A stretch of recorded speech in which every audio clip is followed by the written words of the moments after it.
Rajahmundry urban TDP MLA అభ్యర్థి ఆదిరెడ్డి భవానీ ఎన్నికల ప్రచారాన్ని విస్తృతంగా నిర్వహిస్తున్నారు. రాజమండ్రిలోని పలు ప్రాంతాల్లో రోడ్ షో నిర్వహించి టీడీపీని గెలిపించాలని ఆమె కోరారు. సీఎం చంద్రబాబు చేసిన అభివృద్ధి పనులపైనే ప్రజలు ఆసక్తి కనబరుస్తున్నారని ఆమె తెలిపారు.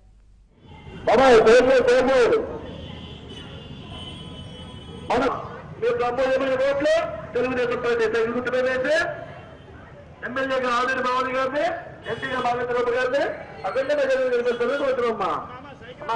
సైకిల్ అమ్మా మన ప్రభుత్వం వైఎస్ చంద్రశేఖర్ ఆధ్వర్యంలో ఏమిటి వస్తున్నారమ్మా.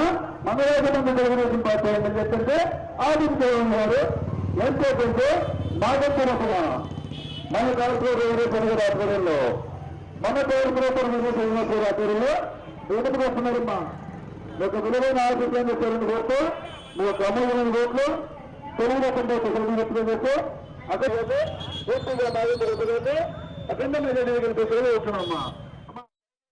ఇలా అడుగు పెట్టంగానే నేను ఈ జనోత్సాహం చూసి చాలా ఆనందం కలిగింది. ఎందుకంటే ఇంతమంది ఇసుక రాలనంత జనం అంటారంటే ఇలాగే ఉంటుందేమో అనిపిస్తుంది. ఎందుకంటే ఆ చివరి వరకు కూడా ఉన్నారు జనం అందరూ కూడా. వీళ్ళందరూ ఏంటంటే తెలుగుదేశం పార్టీ పట్ల మా పట్ల ఉన్న అభిమానం వాళ్ళు చూపించుకోవడానికి ఇక్కడికి అందరూ మాతో పాటు ప్రచారంలో పాల్గొనడానికి అందరూ వచ్చారు. చాలా ఆనందంగా ఉంది. దీన్ని బట్టి మనకు అర్థమవుతుంది ఏంటంటే ఏప్రిల్ 11న వీళ్ళందరూ కూడా ఈ అభిమానాన్ని ఓట్ల రూపంలో చూపిస్తారని, తప్పకుండా చంద్రబాబు నాయుడు గారు మళ్ళీ ముఖ్యమంత్రి అవుతారు. ఇక్కడ మేము ఎంపీ స్థానం, ఎమ్మెల్యే స్థానం రెండు ఇక్కడ తెలుగుదేశం పార్టీ కైవసం చేసుకుంటుందని మరొక్కసారి నేను చెప్తున్నానండి.